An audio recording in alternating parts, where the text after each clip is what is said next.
Hello guys, I hope आपको मेरा कल का लेक्चर समझ आया हो जिसमें मैंने introduction two factors and multiples दिया था। आज हम जानेंगे प्राइम नंबर और कंपोजिट नंबर के बारे में। अगर आपने मेरा कल का लेक्चर नहीं देखा तो प्लीज़ पहले उसे देखकर आइए, फिर जाकर आपको आज का लेक्चर अच्छे से समझ आएगा। तो हम देखते हैं प्राइम नंबर क्या होता है। प्राइम नंबर वो नेचुरल नंबर होते हैं जिसके सिर्फ दो ही फैक्टर होते हैं, zero and the one number itself. अगर किसी नंबर के दो से ज़्यादा फैक्टर हैं तो वो प्राइम नंबर नहीं होता। तो पहले हम इसकी डेफिनेशन लिख लेते हैं। Prime number are those natural number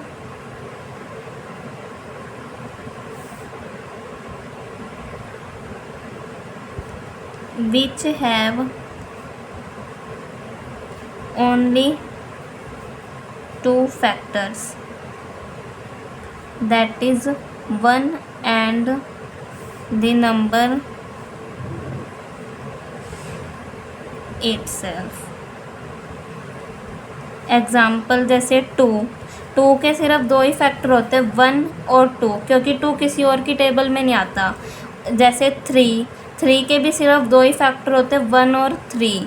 5, 7, 1 और 5, ऐसे 7 के 1 और 7, ये सारे हमारे प्राइम नंबर होते हैं।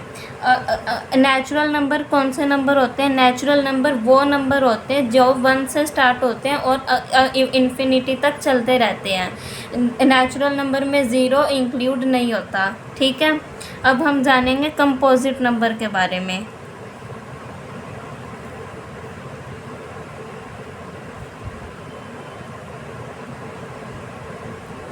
कंपोजिट नंबर वो नेचुरल नंबर होते हैं जिसके मोर देन 2 फैक्टर्स होते हैं, जैसे 4, 8, 16। इसके फैक्टर 1 और नंबर इटसेल्फ तो होते ही है, लेकिन और भी होते हैं।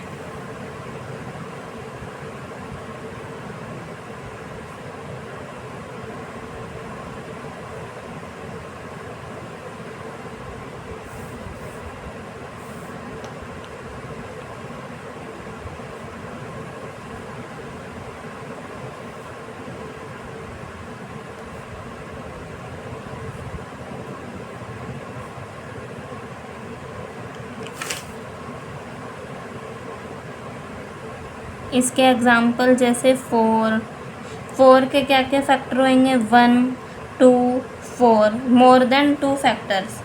8, 1, 2, 4, 8 और 16, 1, 2, 4, 8, 16, ये हमारे प्राइम नंबर कंपोजिट नंबर हैं। अब हम कुछ की पॉइंट्स के बारे में जानते हैं।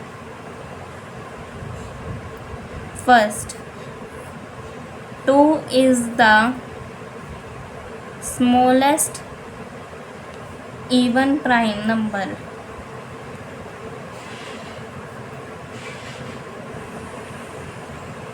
2 स्मॉलेस्ट इवन प्राइम नंबर है और सारे प्राइम नंबर ऑड होते हैं, लेकिन 2 एक ऐसा प्राइम नंबर है जो सिर्फ और सिर्फ इवन है और सबसे स्मॉलेस्ट है। 1 is neither prime nor composite number।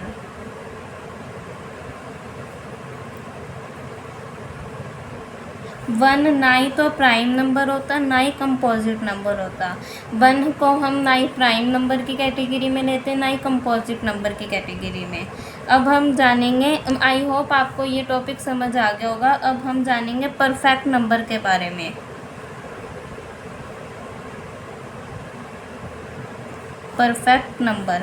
Perfect number वो नंबर होता है जिसके sum of all factors equal होता है उस नंबर के डबल के। इसकी definition, perfect number is a number for which sum of all factors is equal to twice of number.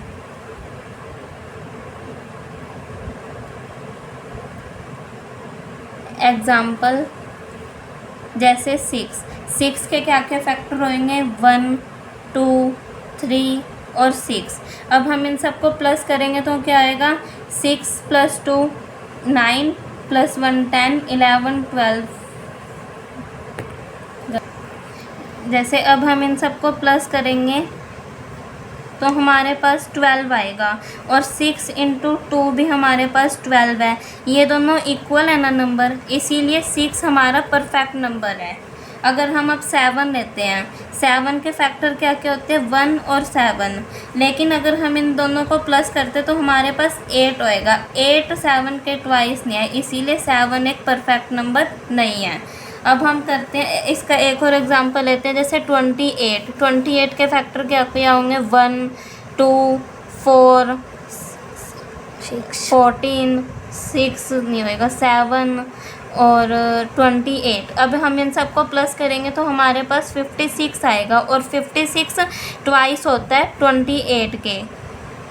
ये इसका मतलब हम 28 हमारा एक परफेक्ट नंबर है। अब हम जानेंगे डिविजिबिलिटी रूल्स।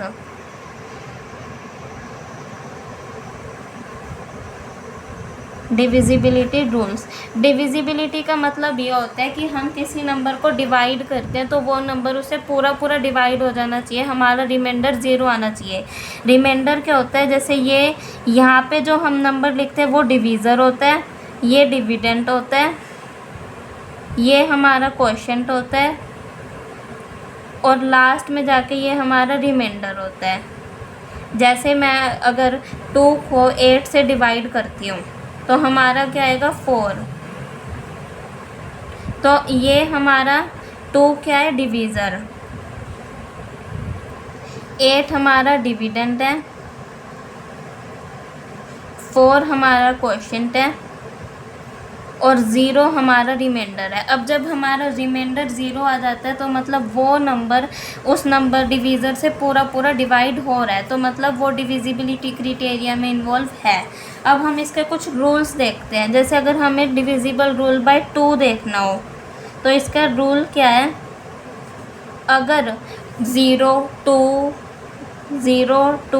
4, 6 एंड 8 अगर इस एट इट्स यूनिट प्लेस, अगर वंस यूनिट प्लेस पे इनमें से कोई नंबर है तो वो नंबर पूरा पूरा 2 से डिवाइड है। एग्जाम्पल जैसे 4, 0, 4, 0, 9, 6, तो ये नंबर 2 से पूरा पूरा डिवाइड है। आपको अगर चेक करना है तो आप ऐसे ही एकदम बता सकते हैं कि ये 2 से डिवाइड है, आपको टाइम वेस्ट करने की ज़रूरत नहीं है। ऐसे ही 5, 1, 8 ये पूरा डिवाइड है 2 से। अगर हम टेस्ट बाय 3, अब हम देखते हैं टेस्ट बाय 3, इसमें क्या होता है, हमें सारे नंबर को प्लस करके देखना होता है। अगर वो नंबर प्लस करके 3 से डिवाइड होता है तो वो नंबर भी 3 से डिवाइड होता है। जैसे इसका सम ऑफ ऑल डिजिट्स, ठीक है। इसका एग्जाम्पल जैसे एग्जाम्पल 27 में अब 7 + 2 करेंगे, हमारा आंसर होएगा 9, और 9 3 से पूरा पूरा डिवाइड है।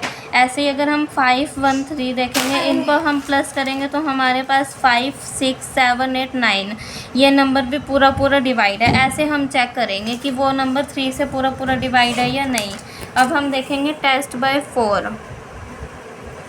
टेस्ट बाय 4 में हमें बस लास्ट के 2 डिजिट्स देखने होते हैं। अगर वो 2 डिजिट्स लास्ट के 4 की टेबल में आते हैं, 4 से कम्प्लीटली डिवाइड है, तो वो नंबर भी 4 से पूरा पूरा डिवाइड होता है। जैसे इसमें हम last 2 digits are divisible by 4। Example 936।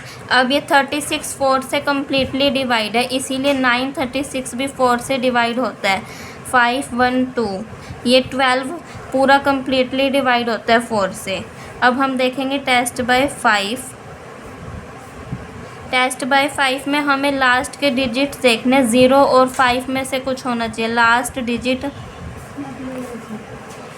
Is zero और 5। अगर इन दोनों में से लास्ट में कोई डिजिट है तो वो नंबर 5 से पूरा पूरा डिवाइड है, अगर इन दोनों में से नहीं है तो वो नंबर 5 से डिवाइड नहीं है। एग्ज़ाम्पल 2105, 210, ये डिवाइड है क्योंकि लास्ट में 5 और 0 है। अब टेस्ट बाय 6, टेस्ट बाय 6 में क्या होएगा, अगर वो नंबर 2 और 3 से डिवाइड है तो वो 6 से भी डिविजिबल होगा। If given number is divisible by 2 और 3 then it is also divisible by 6। जैसे हमने पहले कोई वो नंबर लेना है जो 2 और 3 से भी डिवाइड हो और 6 से भी। जैसे एग्ज़ाम्पल 318, 318 2 से भी डिवाइड हो रहा है क्योंकि लास्ट में 8 है, और 3 से भी डिवाइड हो रहा है क्योंकि अगर हम इनको सम करेंगे 8, 9, 11, 12, 13, यहाँ 2 कर लेते हैं, 2, 1, 8, 8, 9, 10, 11, 12 सही है, 3 ले लेते हैं तो ये पूरा 12 आ रहा है, तो ये 3 से भी डिवाइड है और 8 से 2 से भी, तो इसका मतलब ये 6 से भी कम्प्लीटली डिवाइड है। अब हम करेंगे टेस्ट बाय 7। तो इसका एक रूल है, रिमेन वो लास्ट 2 डिजिट्स